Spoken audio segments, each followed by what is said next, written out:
Hello दोस्तों, स्वागत है आप सभी का आज के वीडियो में। आज डेट है 4 सितंबर 2024, दिन है बुधवार और आज मेरा 30 days rule based trading challenge का दूसरा दिन था। चलते हैं ऑर्डर बुक पे, देखते हैं हम लोगों ने क्या क्या ट्रेड लिए और क्या मेरा प्रॉफिट एंड लॉस रहा। दोस्तों, जैसे कि मेरे ट्रेडिंग के रूल्स हैं, आज मैंने इन रूल्स को कम्प्लीटली फॉलो किया। सिर्फ दोस्तों एक चीज़ जो हुई वो चीज़ ये होगी कि मैंने, क्योंकि रूल्स के हिसाब से मुझे 2 लॉट बाय करने थे, जैसे कि मैंने यहाँ रूल्स में लिखा हुआ है कि 2 लॉट में ट्रेड करेंगे, लेकिन आज मैंने हुआ क्या कि गलती से पहले मैंने 1 लॉट बाय कर लिया। तो जैसे ही मुझे पता लगा कि मैंने 1 लॉट बाय किया, तुरंत मैंने 1 मिनट के अंदर ही आप देखेंगे कि मैंने दूसरा लॉट भी बाय कर लिया सेम प्राइस के आसपास। तो जैसे कि रूल्स था, तो हमने रूल्स को, अपने जो गलती करी हमने उसको सोल्व कर लिया। दोस्तों, आप देखेंगे कि आज मैंने 2 ट्रेड किए हैं। पहला ट्रेड में मेरा स्टॉप लॉस हिट हुआ और दूसरे ट्रेड के अंदर भी स्टॉप लॉस हिट हुआ। दोस्तों, दोनों केस के अंदर एक्चुअल में जैसा कि हमारे रूल के अंदर है कि हम लोग हर 25 पॉइंट की मूव के बाद 25 पॉइंट से हमारे स्टॉप लॉस को ट्रेल कर लेते हैं, जो जबकि इनिशियल स्टॉप लॉस हमारा 50 पॉइंट का रहता है। तो हुआ क्या कि दोनों ट्रेड के अंदर हमारा स्टॉप लॉस जो है वो 25 पॉइंट से ट्रेल हुआ था और ट्रेलिंग स्टॉप लॉस हमारा दोनों ट्रेड के अंदर हिट हुआ। अगर मैं आपको दिखाऊं, लगभग 9:53 9 और 9:54 पे हमारी ये एंट्री हुई थी, लगभग 25,206 रुपये के आसपास। अगर मैं निफ्टी फ्यूचर के चार्ट पे चलूँ, दोस्तों ये निफ्टी फ्यूचर के चार्ट है 5 मिनट का। यहाँ देखेंगे आप दोस्तों, इस वाली कैंडल पे आपको ये 2 एरो दिखाई दे रहे होंगे। ये दो, क्योंकि हमने 2 लॉट बाय किए तो इसलिए 2 एरो दिखाई दे रहे हैं यहाँ पे, और 2 अलग अलग ऑर्डर प्लेस किए थे इस वजह से। तो दोस्तों यहाँ पे जब ये कैंडल जब लगभग इस हाई यहाँ के आसपास पहुँचने लगा ना, ओपनिंग प्राइस के आसपास, तब मैंने फिर यहाँ पे 25,206 रुपये के आसपास यहाँ पे एंट्री बनाई, ये सोचते हुए कि यहाँ से प्राइस जो है ना, हो सकता है वो ऐसे करते करते ऊपर ही निकल जाए, ऊपर जा सकते हैं यहाँ से।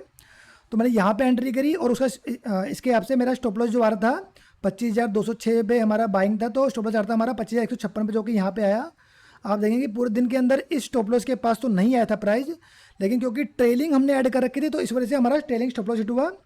दोस्तों, आप देखेंगे कि 25,206 पे हमारा बाय हुआ। जो ये वाली कैंडल ने हाई बनाया था, इसका हाई था, अगर आप देखें लगभग कहाँ तक आ रहा है, 25,235 के आसपास। तो 206 में अगर हम लोग 25 जोड़ेंगे तो वो बनेगा 231। तो जैसे प्राइस 231 के आसपास आया, 231 पे आया, तो हमारा जो स्टॉप लॉस जो पहले 25,156 का था, तो 25 पॉइंट से ऊपर हो गया। तो दोस्तों आप देखेंगे कि क्योंकि ट्रेल हुआ स्टॉप लॉस हमारा, तो इस वजह से जब इस वाली कैंडल में दोस्तों जो हमारा पहला ट्रेड जो है वो एग्जिट हो गया, क्योंकि 206 पे बाइंग था हमारा, उससे 25 पॉइंट नीचे जो है हमारा स्टॉप लॉस यहाँ कहीं बीच में बनेगा, तो यहाँ पे हमारा स्टॉप लॉस वो एग्जिट हो गया। और दोस्तों, जैसा कि मेरे रूल में था, दूसरा ट्रेड हम लोग कब करेंगे, दूसरा ट्रेड मैंने किया किस वजह से, जैसे मैंने बताया था कि दूसरा ट्रेड हम लोग तब लेंगे अगर पहले ट्रेड में एक तो लॉस हो जाए, और वो भी 11:30 बजे पहले। अगर पहले ट्रेड में हमारा स्टॉप लॉस हिट हो चुका है और उसमें लॉस हुआ है, तो और वो भी 11:30 बजे पहले हुआ है, तभी हम लोग दूसरा ट्रेड लेंगे। लेकिन अगर पहले ट्रेड में ही मैं प्रॉफिट हो चुका है, चाहे स्टॉप लॉस हिट हुआ ना हुआ, लेकिन प्रॉफिट हुआ है, तो हम सेकंड ट्रेड नहीं लेंगे, चाहे वो 11:30 बजे के पहले हुआ चाहे बाद में हुआ। तो क्योंकि 11:30 बजे से पहले मेरा एग्जिट हो गया था, आप देंगे यहाँ पे 10:33 में मेरा एग्जिट हो गया, तो इसलिए मैंने फिर 10:50 के आसपास दोबारा से एंट्री बनाई 25,191 पे। चार्ट पे देखिए हम लोग, तो इस वाली कैंडल पे दोबारा मैंने एंट्री बनाई, क्योंकि यहाँ से सेम मार्केट यहाँ पे लोअर लेवल के आने के बाद दोबारा सपोर्ट लेके ऊपर की तरफ मूवमेंट दिखा रहा था, तो मैंने यहाँ पे एंट्री करी। और दोस्तों यहाँ भी सेम चीज़ हुआ। अगर एंट्री मेरी यहाँ पे एंट्री लगभग 25,191 के आसपास थी, स्टॉप लॉस मेरा यहाँ कहीं नीचे बनता, देखेंगे आप स्टॉप लॉस के पास तो नहीं आया, लेकिन दोस्तों क्योंकि प्राइस ऊपर की तरफ गया है, यहाँ पर दोस्तों देखिए प्राइस इतना ऊपर गया है, और जबकि मेरा 191 का मेरा जो है स्टॉप लॉस था, तो उसके हिसाब से मेरा स्टॉप लॉस यहाँ पे ट्रेल हुआ है। 191 पे बाइंग थी, तो मेरी जब ये प्राइस लगभग 25,200 मतलब 20 के आसपास आया होगा, अगर हम 191 में 25 जोड़ें तो बनता है वो 216, तो 216 के आसपास आया होगा, तो एक बार ट्रेल किया होगा, और उसके बाद जब दोबारा प्राइस जब 256 के 251 के आसपास, माफ़ कीजिएगा 241, मतलब 25 पॉइंट और बढ़े, तो फिर ट्रेल हुआ होगा, और फिर ऊपर जाने पे फिर ट्रेल हुआ होगा दोस्तों। तो ऐसे करके ट्रेलिंग होती गई, और उसके बाद दोस्तों क्योंकि इसने काफ़ी यहाँ पे हाई बनाया, लगभग कितने का, 25,275 का, तो इसमें 2-3 बार ट्रेलिंग हुई होगी। एक बार 191 से 216 पे ट्रेलिंग हुई होगी, 216 से 25 जोड़े 241 पे ट्रेलिंग हुई होगी, और 241 में 25 जोड़ दें तो उसके बाद फिर ट्रेलिंग हुई होगी दोस्तों। 241 25 दो 241 में 25 जोड़ें तो 266 के आसपास ट्रेलिंग होनी चाहिए। अब दोस्तों उसके बाद जब मार्केट यहाँ से रिवर्स हुआ तो रिवर्स करके इसने हमारा ट्रेलिंग स्टॉप लॉस इस वाली कैंडल में हिट कर दिया। और टाइम देखें हम लोग तो 2:19 पे हमारा इसने स्टॉप लॉस हिट किया इस वाली कैंडल के अंदर। तो दोस्तों जो पहला ट्रेड था उसमें अगर मैं आपको यहाँ पे दिखाऊं उसमें तो हमारा ट्रेलिंग स्टॉप लॉस हिट हुआ था। इसके अंदर भी हमारा 91 बाय था, हमारा जो एग्जिट रहा एग्जिट वो 25,213 पे हमारा एग्जिट है। तो आप देखेंगे यहाँ पे हमारे कितने पॉइंट बने, लगभग 13 पॉइंट यहाँ पे और 9 पॉइंट के आसपास यहाँ पे। तो लगभग 21 पॉइंट के आसपास 13 9 22 23 पॉइंट के आसपास हमारा बना, जिसकी वजह से दोस्तों अगर मैं जो नेट रहा हमारा प्रॉफिट और लॉस दोनों ट्रेड का मिला के वो 223.75 पैसे रहा।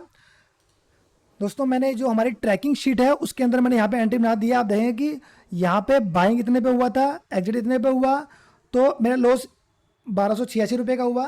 दोस्तों जैसे कि पुराने वीडियो में देखेंगे आप कि 25 पॉइंट के हिसाब से अगर 25 क्वांटिटी के हिसाब से अगर 50 पॉइंट का हमारा स्टॉप लॉस हिट होता है तो 1250 के आसपास का हमारा लॉस होता था।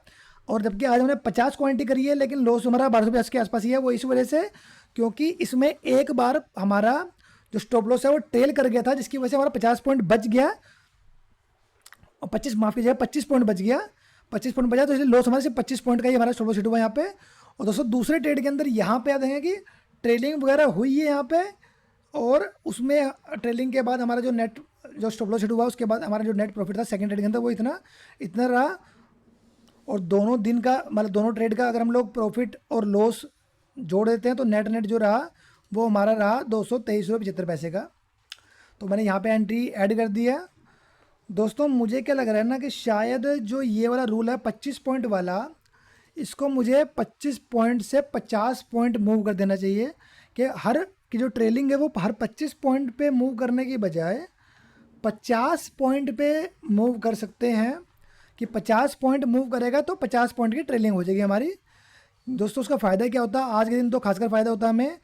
आप देखें कि जब यहाँ पे पहला ऑर्डर लिया था मैंने, उसका स्टॉप लॉस मेरा यहाँ के नीचे आ रहा था, तो स्टॉप लॉस तक तो आया भी नहीं है, एक बार भी है। दोस्तों यहाँ पे होता है कि अगर मैं यहाँ पे अगर मेरा स्टॉप लॉस लगभग मेरा 156 रुपये पे आ रहा था, तो 206 रुपये की हमारी बाइंग थी यहाँ पे, तो 206 के हिसाब से जो मेरा फर्स्ट टाइम टेल होता वो होता मेरा 256 पे। दोस्तों यहाँ पे इस वाले कैंडल में जब ये 256 प्राइस आता तब मेरा एक बार ट्रेल होता, और ट्रेल होकर कहाँ पे आता प्राइस मेरा, वो आया था 206 रुपये के आसपास। और दोस्तों आप देखेंगे कि यहाँ पे कि जब प्राइस लोअर लेवल पे भी आया तो इस कैंडल पे जो लो था वो था लगभग इस वाली कैंडल पे सबसे लो कौन सा ये है जो कि है 207.20 का। अब यहाँ पे मतलब हो सकता है कि मेरा स्टॉप लॉस हिट होया था तब भी मैं ब्रेक ईयर में निकलता, बिल्कुल नो प्रॉफिट नो लॉस पे। अगर ये वैसे तो 206 पे था, लो जो है 207 का है, तो अगर स्टॉप लॉस नहीं हिट होता तब भी हम लोग मार्केट क्लोजिंग के टाइम पे हम लोग ओवरऑल प्रॉफिट में रहते हैं। दोस्तों होता ही है कि थोड़ा बड़ा स्टॉप लॉस और जो रेंज है ट्रेलिंग वाली रखने से मुझे लगता है कि यहाँ पे थोड़ा जो स्टॉप लॉस हिट होने के चांसेस हमारे कम हो सकते हैं। तो दोस्तों देखता हूँ कल के वीडियो में मैं मतलब डाल दूंगा अगर मैंने रूल चेंज किया होगा। ये बाकी सब कुछ सेम रहेगा, सिर्फ जो ट्रेलिंग का है वो 25 पॉइंट से हो सकता है 50 पॉइंट का करूँगा, वो मैं कल तक देखता हूँ, या नेक्स्ट ट्रेड जब मैं करूँगा तब देखूँगा कि मैं वो ट्रेलिंग कहाँ रखनी है। वो मैं आपको अगले वीडियो में बता दूंगा कि मैंने ट्रेलिंग कहाँ पर रखी हुई है। दोस्तों आज का हमारा ट्रेड ये रहा। जो लोग मेरे चैनल पर नए हैं वो मेरे चैनल को सब्सक्राइब कर सकते हैं। मैं इस तरीके से इन रूल को फॉलो करके डेली ट्रेडिंग कर रहा हूँ। ये एक 30 डेज का ट्रेडिंग चैलेंज है दोस्तों, और ये हमारे करने का मेन रीज़न ये है कि अल्टीमेटली मुझे ये चीज़ें हैं, ट्रेडिंग साइकोलॉजी अपनी इंप्रूव करनी है, मुझे डिसिप्लिन ट्रेडर बनना है। दोस्तों रूल फॉलो करने का फ़ायदा यही होता है कि रिस्क मैनेजमेंट और मैनेजमेंट जो है प्रॉपर अच्छे तरीके से फॉलो हो पाता है। अगर रूल्स नहीं होंगे और बिना रूल्स के ट्रेडिंग करेंगे तो उस केस में ये गारंटीड है कि आप ओवर ट्रेडिंग कर देंगे और आपका जो भी रिस्क मैनेजमेंट मनी मैनेजमेंट है वो बिल्कुल काम नहीं आ पाएगा, आप उसको फॉलो नहीं कर पाएंगे। दोस्तों हमारे टारगेट हमारा यही रहेगा कि अगले पूरे 30 दिनों तक हम लोग इन रूल्स को फॉलो करेंगे। और अपने आप को एक डिसिप्लिन ट्रेडर बनाने की और अपने को मूव करेंगे। तो दोस्तों बस ये था आज का हमारा प्रॉफिट एंड लॉस। मिलते हैं अगले वीडियो में। Bye bye.